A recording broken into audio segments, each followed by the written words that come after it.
गरीब का जादुई पंखा। ये क्या बच्चों, तुम दोनों खाना क्यों नहीं खा रहे हो? माँ, बहुत ज्यादा गर्मी है। इतनी गर्मी में मैं खाना नहीं खाया जाता। माँ, कम से कम ठंडी लस्सी ही ला दो। बच्चों, मैं आज लस्सी लेने के लिए गया था, लेकिन इस बढ़ती गर्मी की वजह से लस्सी के दाम आसमान छू रहे हैं। इस गर्मी ने तो नाक में दम कर दिया है। 2 मिनट अगर मैं क्या, निकिता पूरे के पूरे कपड़े पसीने से लथपथ हो जाते हैं। बाबा, बाबा, आप घर में पंखा लगा दो ना। मेरे सभी दोस्तों के घरों में कूलर, पंखा, एसी सब कुछ है, लेकिन हमारे घर में एक पंखा तक नहीं है। बच्चे सही कह रहे हैं जी, एक छोटा सा टेबल फैन ही ले आइए। अलका, बच्चे तो छोटे हैं लेकिन तुम तो समझदार हो ना। जानती हो ना मेरा सेठ कितना कंजूस है। बात बात बार तो वो मेरी पगार काट लेता है। जितनी पगार मिलती है उतने में घर का गुजारा चलाना ही मुश्किल है, तो मैं एक 2000 का पंखा कैसे लेकर आऊंगा? मोहन की बात सुन सभी लोग खामोश हो जाते हैं और गर्मी को बर्दाश्त करते हुए ही खाना खाने लगते हैं। खाना खाने के बाद सभी लोग सोने के लिए चले जाते हैं, लेकिन इस गर्मी ने तो इस परिवार का सोना भी हराम कर दिया था। क्या है आशु, अपने अपने पास रखो ना, अब मेरे पैर पर मत डालो। तुम भी मुझसे दूर रहो, वैसे भी इस गर्मी ने परेशान कर रखा है। क्या हुआ बच्चों, तुम अभी तक सोए नहीं? इस आशु को देखो ना, कब से मुझे परेशान कर रहा है। तुम दोनों को एक दूसरे ने नहीं बल्कि इस गर्मी ने परेशान कर रखा है। एक काम करते हैं, हम सभी लोग बाहर चलते हैं। ठंडी हवा में कम से कम नींद तो नसीब होगी। सभी लोग बाहर आंगन में सोने के लिए चले जाते हैं। घर में जहां सभी को गर्मी ने परेशान कर रखा था, अब वहीं बाहर सबको मच्छर ने काट काट कर परेशान कर दिया था। ये क्या मोहन, अंदर कम से कम मच्छर तो नहीं थे? यहाँ तो गर्मी के साथ साथ मच्छरों ने भी नींद हराम कर दी है। मच्छरों के चलते पूरे परिवार वालों का आंगन में सोना भारी पड़ जाता है, जिसके बाद अब वो सभी लोग वापस घर के अंदर जाते हैं और गर्मी में ही जैसे तैसे करके रात गुजारते हैं। अगली सुबह।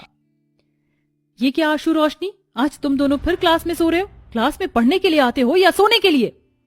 टीचर, हमारे घर में पंखा नहीं है, इसलिए गर्मी से हम रात भर ठीक से सो नहीं पाते हैं। तो इसका मतलब क्या, तुम लोग अब क्लास में सोकर अपनी नींद पूरी करोगे? अगर कल से तुम दोनों को मैंने क्लास में सोता पाया तो दोनों को क्लास से बाहर निकाल दूंगी। ऐसा लग रहा है कि घर में नहीं, किसी ईंट की भट्टी में बैठी हूँ। हाँ माँ जी, पूरा घर आग की भट्टी की तरह तप रहा है। ना जाने ये सूर्य देवता किस बात का हम गरीबों पर अपना प्रकोप निकाल रहे हैं। अलका इतना बोलती ही है कि तभी वहां उनकी पड़ोसन शालिनी आती है। ओह माय गॉड, ये आप लोगों का घर है या कोई तवा? यहाँ कितनी ज्यादा गर्मी है। यहाँ आप लोग इतनी गर्मी में कैसे रह लेते हैं? मेरे घर में तो हर एक कमरे में एसी लगा हुआ है, मानो जैसे मेरा घर हो दूसरा शिमला हो। वैसे अलका, अगर तुम मेरे घर में नौकरानी का काम करोगी तो मैं तुम्हें ठीक ठाक तनख्वाह दे दिया करूंगी। क्या पता तुम उन पैसों से अपने घर के लिए पंखा ही खरीद लाओ। शालिनी, तुम्हें अपने पैसों का रौब जमाने के अलावा कुछ आता नहीं है क्या? तुम्हारे घर में नौकरानी बनने से अच्छा है कि मैं और मेरा परिवार गर्मी में ही मर जाएं। अलका का ऐसे जवाब सुन शालिनी मुंह बनाकर वहां से चली जाती है। वहीं दूसरी तरफ, अरे ओ कामचोर, तुझे यहाँ में लकड़ी के फर्नीचर बनाने के लिए रखा है या आराम से बैठकर इस पंखे की हवा को खाने के लिए? सेठ, बहुत देर से धूप में बैठे बैठे काम कर रहा था, पसीने से लथपथ हो गया था, इसलिए थोड़ा अंदर जाकर ठंडी हवा खा रहा हूँ। ये पंखा क्या मैंने तुम कारीगरों के लिए लगाया है जो ये मुफ्त में बैठकर हवा खा रहे हो? जाओ जाकर अपना काम करो। सेठ का गुस्सा देख बेचारा मोहन आगे कुछ नहीं बोलता और जाकर फर्नीचर बनाने में लग जाता है। वक्त गुजरता रहता है, लेकिन इस पूरे परिवार पर गर्मी का कहर कहीं नहीं रुकता। हे भगवान, माँ जी, आपका बदन तो बिल्कुल आग की तरह तप रहा है। बहू, एक गिलास मुझे ठंडा पानी पिला दे, वरना मैं तो इस गर्मी में ही मर जाऊंगी। अलका भागी भागी मटके से पानी लेने के लिए जाती है, लेकिन गर्मी में तो मटके का पानी भी बिल्कुल खौल रहा था। अपनी माँ की बिगड़ती हालत देख मोहन नजदीकी सरकारी अस्पताल से डॉक्टर को घर पर बुलाता है। गर्मी के चलते इनके शरीर पर दाने निकल आए हैं। आप इन्हें कूलर या एसी की ठंडी हवा में रखिए, वरना इनके ये दाने वक्त के साथ बढ़ते जाएंगे। डॉक्टर साहब, हम गरीब मजदूर लोग हैं, ऐसे में एसी और कूलर जैसी महंगी चीजों का इंतजाम कहाँ से करेंगे? देखिए, मैं आपके हालात समझ सकता हूँ, लेकिन कम से कम आप उनके लिए पंखे का तो इस्तेमाल कर ही सकते हैं ना। वरना कल को इनकी हालत और खराब हो सकती है। डॉक्टर की बात सुन मोहन बहुत ज्यादा परेशान हो जाता है। अपनी सास की हालत देख अलका को ना चाहते हुए भी अब शालिनी के घर में नौकरानी का काम करना पड़ता है। वहीं मोहन दिन रात पंखे को लेकर परेशान रहता है। हे भगवान, अब मैं पंखे का इंतजाम कैसे करूंगा? कम से कम 1000-1500 का तो पंखा आएगा और सेठ तो मुझे पैसे देंगे नहीं।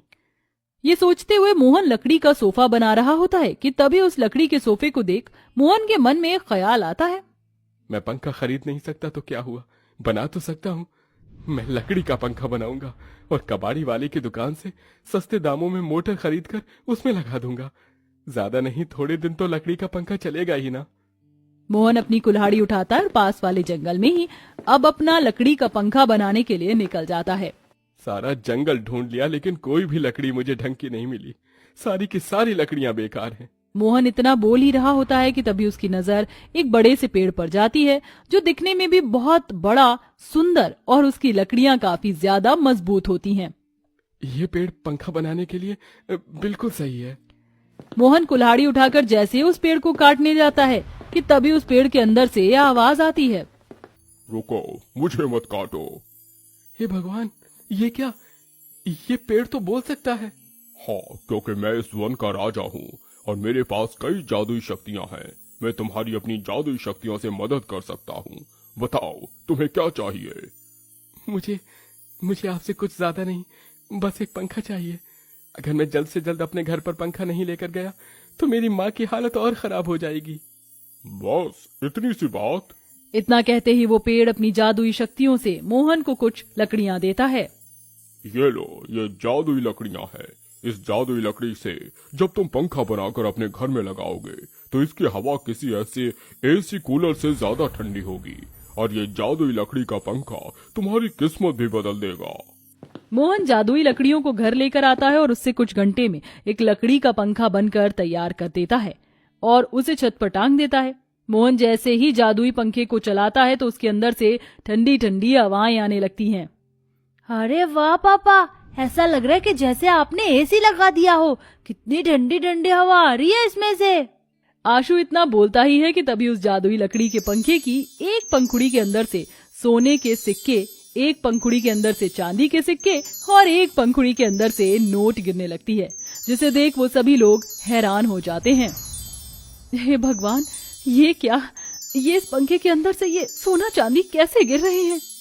क्योंकि मैं एक जादुई पंखा हूँ, इसलिए तुम लोग जब भी मेरे से कुछ मांगोगे मैं वो तुम्हें दे दूंगा। सच्ची? तो मुझे जल्दी से आइसक्रीम दो ना, मेरा आइसक्रीम खाने का बहुत मन कर रहा है। रोशनी के इतना बोलते ही उन सब के सामने आइसक्रीम का एक बड़ा सा डब्बा आ जाता है, जिसे देख वो सब लोग बहुत खुश होते हैं। अरे वाह, ए जादुई पंखे, मुझे भी अपना जादू दिखलाओ और इस गर्मी से बचने के लिए एक बड़ा सा फ्रिज दो। अलका के इतना बोलते ही वो जादुई पंखा अलका के सामने एक बड़ा सा फ्रिज हाजिर कर देता है, जिसे देख अलका बहुत ज्यादा खुश होती है और अब सब बारी बारी जादुई पंखे से कभी ठंडा शरबत, तो कभी नए कपड़े, तो कभी आइसक्रीम मांग रहा होता है। अलका, अब मुझे यकीन हो गया है कि भगवान के घर देर है अंधेर नहीं। हम भले ही इतने दिनों तक गर्मी से तड़प रहे थे, लेकिन अब भगवान ने इस गर्मी से छुटकारा दिलाने के साथ साथ हमारी जिंदगी को भी बदल के रख दिया है। वो तो है जी, लेकिन एक गरीब की मजबूरी तो एक दूसरा गरीब समझ सकता है। हमारे गांव में ऐसे घर हैं जहां पर पंखा नहीं है और इस गर्मी में बिना पंखे के जिंदगी कैसी गुजरती है, ये तो हम भली भांति जानते हैं। मैं सोच रही थी जैसे उस जादुई लकड़ी से आपने हमारे लिए ये जादुई पंखा बनाया है, वैसे ही आप उन लोगों के लिए भी जादुई पंखा बनाएं और उनकी मदद कीजिए। भगवान ने हमारी मदद की है और हमें दूसरों की मदद के काबिल भी बनाया है। अलका, तुमने तो मुझे बहुत अच्छी तरकीब बताई है। मोहन वापस उस वन देवता के पेड़ के पास जाता है और उससे ढेर सारी जादुई लकड़ी मांगता है और अब मोहन उन लकड़ियों से काफी सारे जादुई पंखे बनाता है और एक छोटी सी दुकान खोलकर लोगों को बेचना शुरू कर देता है। बेटा, ये पंखा कितने का है? बाबा, ये तो मुफ्त है, आपको इसके लिए पैसे देने की कोई जरूरत नहीं है। अरे सच में बेटा, ये हम गरीबों के लिए मुफ्त है।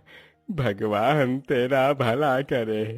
मेरा परिवार तो इस गर्मी से तड़प तड़प कर अपनी जिंदगी जी रहा था, लेकिन अब लगता है अब मेरे परिवार को भी इस गर्मी के मौसम में ठंडी राहत मिलेगी।